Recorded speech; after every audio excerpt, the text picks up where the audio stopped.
Selamat datang di What the Week episode 2 di season 1.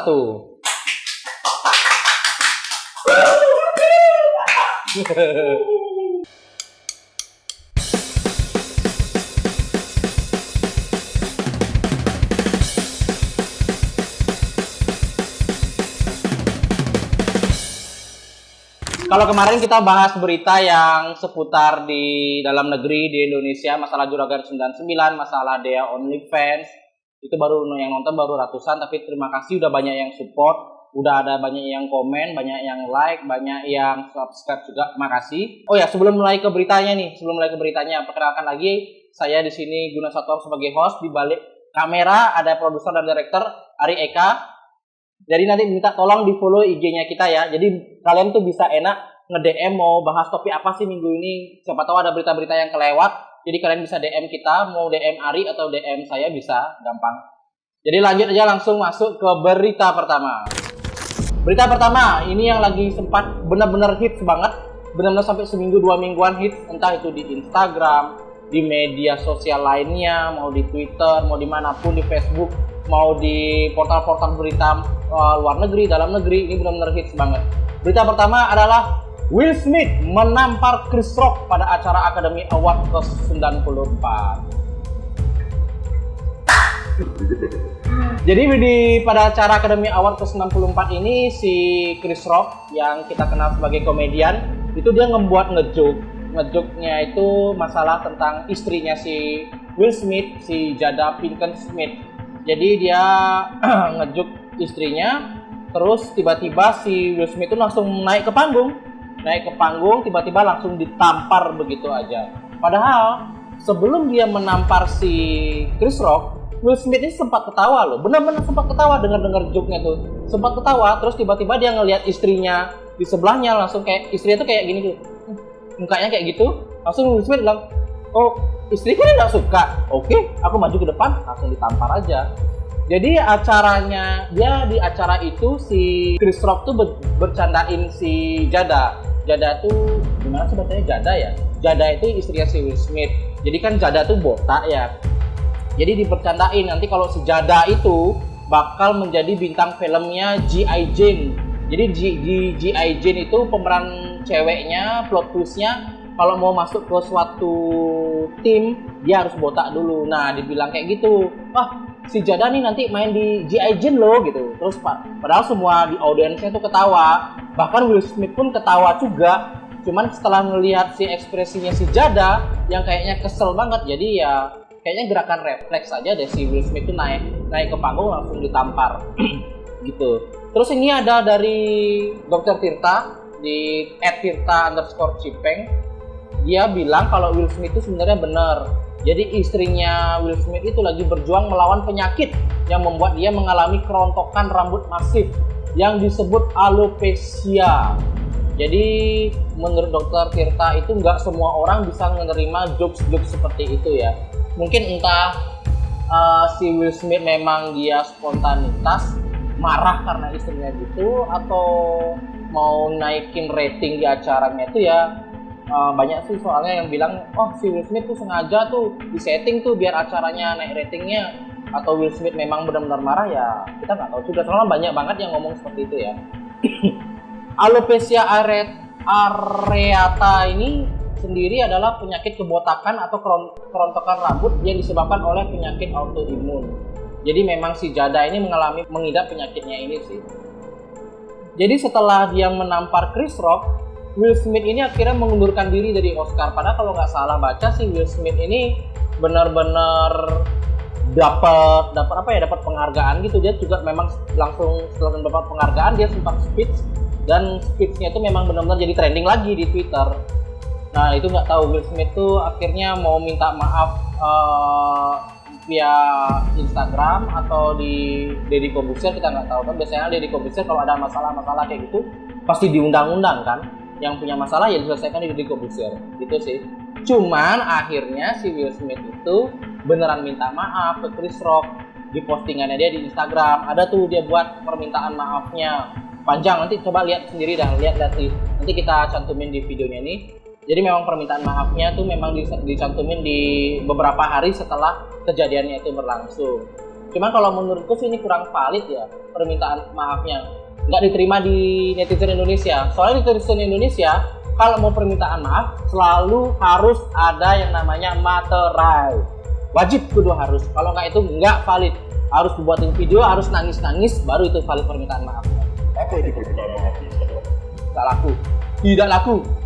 Nah, di sini juga ada Oscar TV Audience. Jadi dari tahun 2014 memang high banget, itu sampai nyentuh angka 41 juta penonton, yang sampai tahun 2020 akhirnya menurun. Nah, ini yang tadi aku bilang, jangan-jangan gara-gara penontonnya ini turun, nggak ada yang nonton awardnya ini, jadi dibuat gimmick seolah-olah si Will Smith ini marah atau memarah nampar si Chris Rock ini. Cuman mau kebenaran seperti apa ya kita juga nggak tahu ya. Ini cuma cocok logi aja sih antara netizen yang ada di Twitter sama yang ada kejadiannya itu, ini cuma cocok logi aja. Cuman kalau memang beneran terjadi, sebenarnya ini sih bisa jadi pelajaran juga bagi komedian-komedian kita di Indonesia, bahwa kalau bercandaan itu ya ada batasnya juga sih ya. Oke, lanjut ke berita berikutnya. Ini dari dalam negeri lagi. Berita berikutnya adalah Heri Wirawan divonis mati. Teman-teman juga tahu pasti siapa Heri Wirawan nih. Heri Wirawan nih jadi dia punya pengelola pondok pesantren di Jawa Barat. Dia itu memperkosa sekitar kalau nggak salah 13 santriwatinya dia ya. Jadi anak didiknya sendiri diperkosa sama dia. Jadi ini ada 8 fakta kejahatan Heri Wirawan. Yang pertama, terdapat 13 korban pencabulan, 9 diantaranya sudah hamil dan melahirkan. Jadi ada 13 orang yang katanya ada juga di bawah umur, diginiin disikat juga sama si doi yang berkedok agama ini, sok-sok polos ini, disikat juga 9 orang diantaranya Sampai melahirkan. gila. Terus fakta yang kedua adalah bayi ke-9 lahir sehari sebelum Heri ditangkap. Jadi hari ini nih bayinya lahir, besoknya bapaknya si Heri ini ditangkap. Terus yang ketiga, fakta yang ketiga adalah ia menggunakan anak yang dikandung oleh korbannya untuk mendapat sumbangan dari masyarakat. Gila nih. Ini setan, kalau dengar dia minder. Serius, balik ke neraka lagi setan, nggak mau di dunia lagi, minder, asli minder. Jadi bayangin aja, anaknya yang dilahirkan dari santriwati ini dieksploitasi lagi, dijual lagi sama si Heri Wirawan, disuruh kerja, disuruh nyari sumbangan, disuruh mengaku kalau dia yatim piatu, kayak gitulah. Pokoknya Heri Wirawan ini kalau disandingkan sama anjing peliharaanku di rumah, Lebih rendah derajatnya. Setan ada minder juga. Gila pokoknya. Yang nomor 4, fakta yang nomor 4 kejahatan Heri Wirawan adalah memilih korban yang tidak mampu secara finansial. Ya, yang kita tahu lah ya. Banyak saudara-saudara kita yang kurang secara finansial karena nggak ada duit. Jadi dia kayak seolah-olah nggak punya pilihan. Mentalnya itu kayaknya memang bener-bener down banget. Dan si Heri Wirawan ini memang milih korban-korbannya yang secara finansial tuh kurang. Jadi memang bener-bener ditekan, bener-bener dipaksa sampai nggak ada pilihan. Ya udah di pesantrennya dia nggak ada pilihan mau kemana lagi selain memenuhi hasrat bejatnya si Heri ini.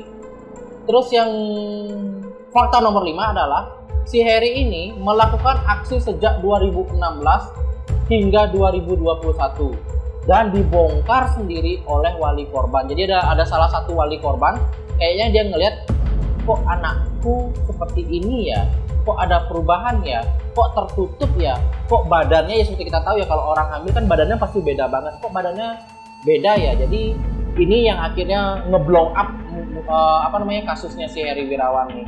Kalau memang nggak ada si wali ini kayaknya Heri Wirawan ini masih tetap aja dia seperti setan. Terus yang keenam, pelaku atau Heri Wirawan ini melakukan penggelapan dana bantuan program Indonesia Pintar untuk menyewa apartemen dan hotel untuk melancarkan aksi. Gila. Minder. Udah aku bilang, setan tuh minder. Lucifer turun ke dunia, balik lagi ke neraka kalau dengernya ini. Gila. Padahal kalau, nggak bisa berkata-kata lagi, ini benar-benar uang bantuan sekolah itu dipakai nyewa apartemen, dipakai nyewa hotel untuk melancarkan aksinya ini, untuk memperkosa orang-orang ini. Gila nggak nih Harry?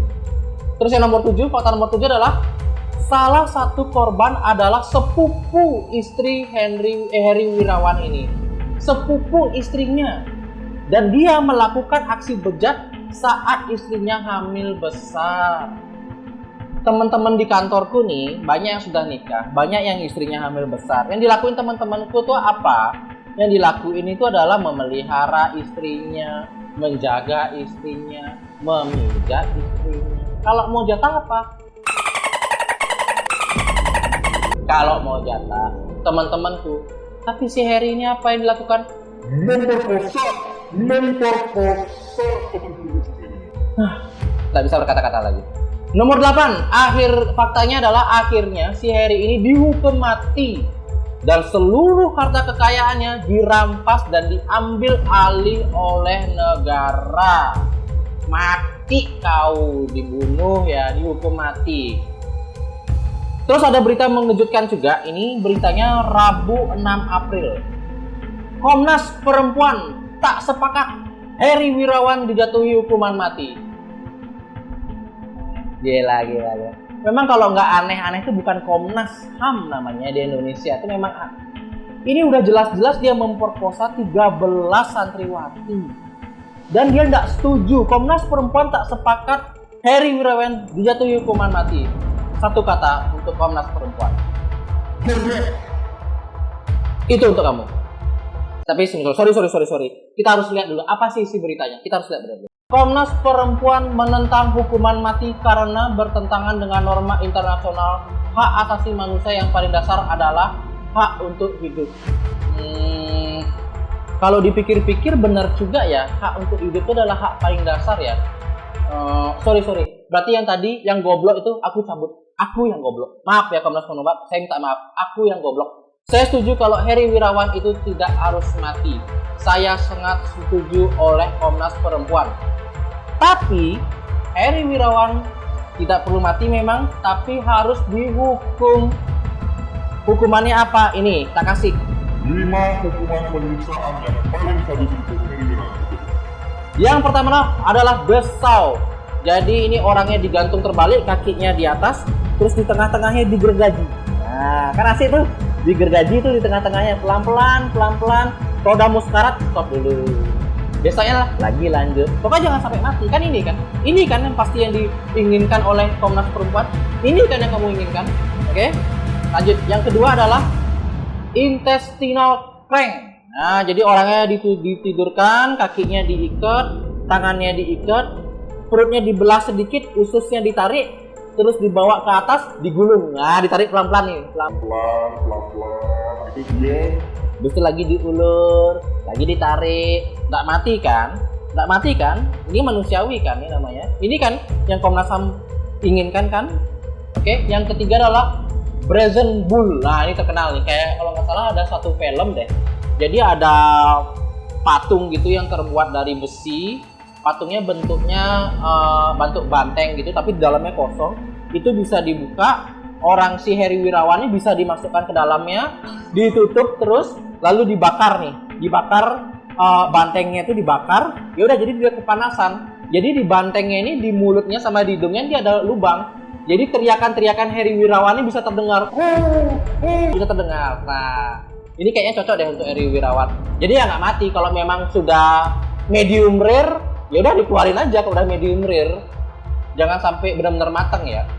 Terus ada yang keempat, ada impalement. Nah, ini gimana sih bacanya? Pokoknya impalement, gitulah tulisannya, cari aja di Google. Jadi orang ini ditusuk nih. Ditusuk dari anusnya sampai tembus ke mulut. Itu katanya 3 hari baru mati. Nah, karena Komnas Perempuan ini nggak setuju dihukum mati, jadi tusuk aja. Hari pertama, cabut lagi. Nanti hari kelima, tusuk lagi. Jangan sampai 3 hari pokoknya. Hari kedua, cabut lagi. Gitu aja terus. Kan nggak setuju nih Komnas Perempuan hukuman mati. Gitu kan? Terus ya yang terakhir, ada fear of anguish. Kenapa dinamakan fear? Karena memang bentuk alatnya itu seperti buah pir. Jadi alatnya ini biasa di zaman dulu Kalau di pelaku pemerkosaan atau pelaku zina dimasukkan ke alat kelamin cewek, ke vaginanya, atau kalau yang ke cowok ke anusnya, terus tiba-tiba dibuka. Wah, sakitnya pasti sakitnya benar-benar sakit, bisa dikatakan setara lah sama sakit hatinya 13 orang santriwati dan keluarganya tuh. Dan ini 5 cara penyiksaan ini pasti saya yakin banget, aku yakin banget pasti ini yang diinginkan Komnas Perempuan. Karena dia memang nggak sepakat kalau Henry Wirawan dijatuhkan mati. Jadi ya aku saranin aja untuk Komnas Perempuan nerapin 5 ini. Tapi jangan sampai mati, sekarat aja gitu dong. Oke, gitu aja sih untuk yang di episode kedua di season 1 ini. Jangan lupa minta tolong banget di support channel kita. Tolong di subscribe, tolong di share videonya juga, tolong di like, tolong di komen. Mau DM ya Ari atau DM saya bisa juga tanya, kasih kita inputan apa yang kurang, terus mau bahas apa lagi minggu depan. Nanti kita bakal bahas, kalau memang menarik kita bakal bahas di episode-episode berikutnya. Oke, segitu aja. Selamat tinggal.